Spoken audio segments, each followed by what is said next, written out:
आप सभी गुरु भाई बहन के चरणों में मैं प्रणाम करती हूँ। मेरा प्रणाम स्वीकार करें। और कैसे हैं आप लोग? उम्मीद करती हूँ जिसके जीवन में गुरु शिव हैं वो अच्छे ही होंगे, उनका जीवन शिवमय और आनंदित ही होगा। तो हम लोगों ने वीडियो के माध्यम से पुस्तक अनमिल आखर को पढ़ा है और फिर से पढ़ रहे हैं, सुन रहे हैं, जिससे कि हम लोगों को साहब के जीवनी को जानने का मौका मिला है, सौभाग्य मिला है। तो आइए फिर से हम लोग चलते हैं पुस्तक अनमिल आखर में। हम लोगों ने पीछे के वीडियो में पढ़ा, वैसे भी शाम हो रही थी, प्रखंड परिसर उस समय खाली था। थोड़ी देर बाद हरिंद्रानंद सरकारी दौरे से लौटे तो पत्नी ने पूरी घटना सुनाई। यानी थोड़ी देर के बाद जब साहब अपने ऑफिस से आते हैं तो दीदी माँ दिन भर की सारी घटना को सुनाती हैं। इसके साथ थाना प्रभारी भी थे। सभी बाहर के बरामदे में बैठे थे और साथ में उनके थाना प्रभारी भी आए थे और सभी लोग मिलकर बरामदे में बैठे थे। घटना सुनने के बाद इन्होंने थाना प्रभारी एवं अन्य लोगों से कहा कि इस तरह की वेशभूषा का साधु पलामू जिले में कहाँ है कोई? यानी कि साहब थाना प्रभारी से और अन्य लोगों से कहते हैं कि इस तरह के वेशभूषा वाले पलामू जिले में कोई ऐसा साधु है क्या, और अगर है तो ये कहाँ के हैं?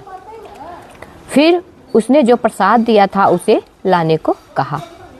प्रसाद में सिंदूर की एक पुड़िया, मिश्री के दाने, एक सूखा हुआ बेलपत्र और भभूत की एक पुड़िया थी।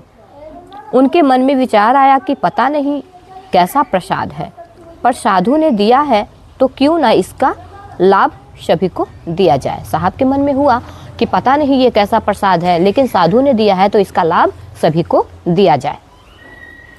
वहाँ उपस्थित 10-12 व्यक्तियों में उस प्रसाद को बांटा गया।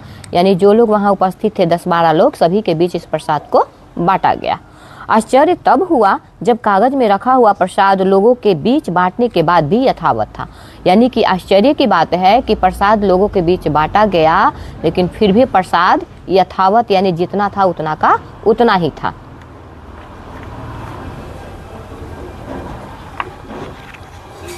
उसकी मात्रा में ज्यादा परिवर्तन नहीं हुआ था, यानी कि ज्यादा प्रसाद नहीं घटा था।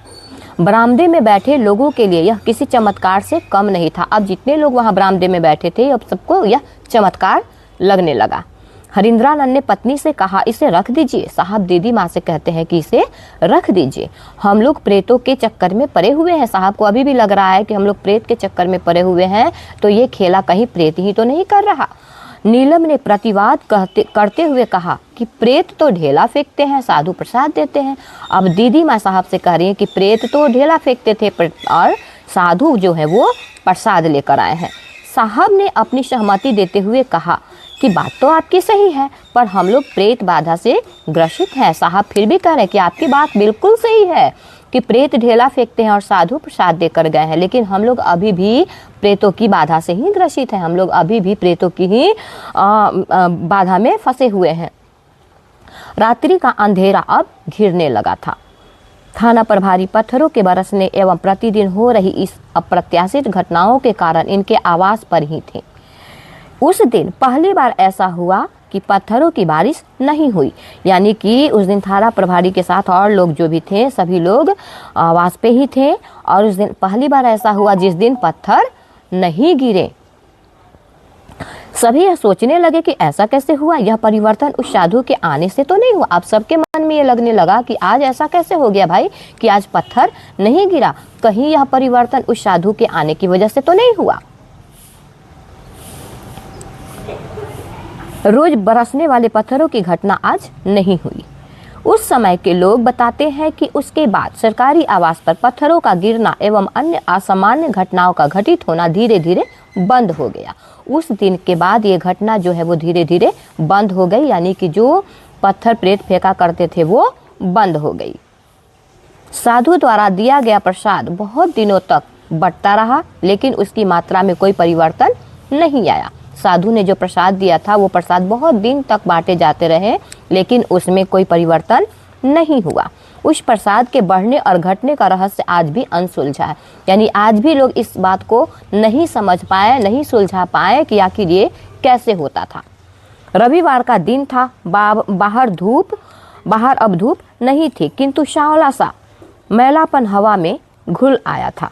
पेड़ों की टहनियाँ कभी कभी धीरे से हिल जाती। प्रखंड परिसर के बाहर जीर्णोद्धार की आशा में खड़े शिव मंदिर को देखकर नीलम ने कहा कि हम लोगों ने शिव को गुरु मान लिया है, तो क्यों ना इस मंदिर को थोड़ा अच्छे ढंग से बनवा दिया जाए। यानी कि रविवार के दिन मौसम थोड़ा सा मतलब मटमैला था और साहब दीदी पेड़ों की टहनियाँ कभी कभी धीरे से हिल जाती थी, यानी कि हल्की फुल्की हवाएं चल रही थी। और दीदी माँ साहब से कहती हैं मंदिर को देखते हुए कि क्यों ना हम लोग शिव को गुरु बना लिए हैं, तो अब इस मंदिर का जीर्णोद्धार यानी अच्छे ढंग से बनवा दिया जाए। हरिंद्रानंद की भी यही चाहत थी, इसलिए बात बनते ज़्यादा देर नहीं लगी। यानी साहब भी यही चाह रहे थे, इसलिए दोनों की बात मिल गई, इसलिए बात बनते देर नहीं लगी। तब तक कार्यालय के कुछ पदाधिकारी और 2 कनीय अभियंता इनसे मिलने आए। तब तक कार्यालय से, ऑफिस से कुछ पदाधिकारी और कनीय अभियंता साहब से मिलने आए।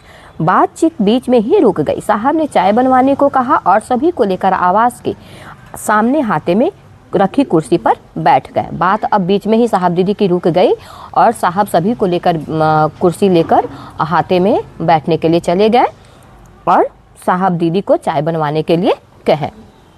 इन दिनों की घटनाएं चर्चा का केंद्र बिंदु थी। तभी नीलम ने आकर बताया कि उस दिन जो साधु आए उन्हें भिक्षा में देने के लिए जो चावल निकलवाया था उन्होंने लिया नहीं। फिर मैंने उसे वापस चावल के डब्बे में रखवा दिया था।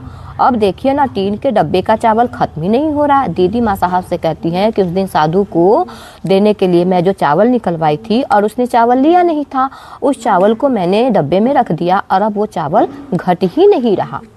यानी कि डब्बे में जो चावल रखा हुआ था वो चावल बन रहा है लेकिन चावल घट नहीं रहा था।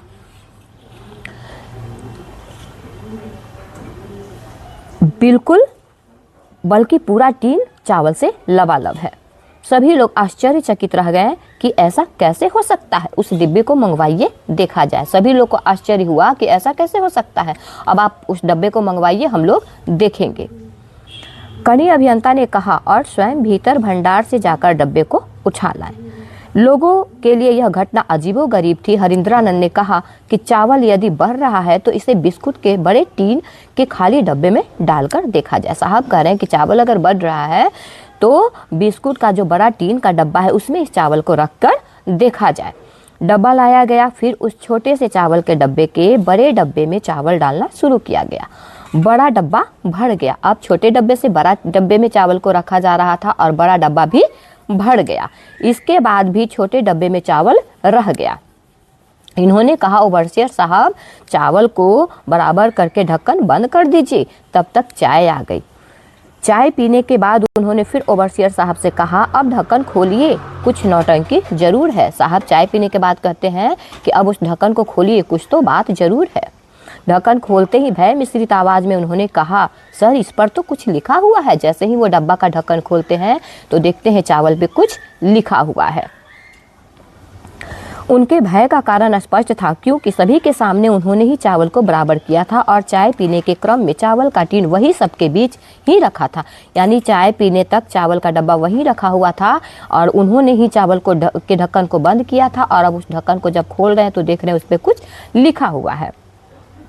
बंद टीन के डब्बे के भीतर चावल पर आड़ी तिरछी रेखाएं थी जो अक्षर का आकार ली हुई थी।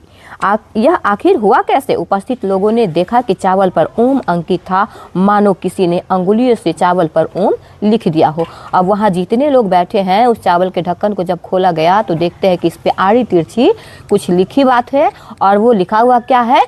ओम लिखा हुआ था। अब इसको देखकर सारे लोग चकित हो गए और आज हम लोग इस वीडियो को यहीं तक रहने देते हैं और इसके आगे अब हम लोग आगे के वीडियो में सुनेंगे। और तब तक के लिए फिर से आप सबों के चरणों में मैं प्रणाम करती हूँ। मेरा प्रणाम स्वीकार करें।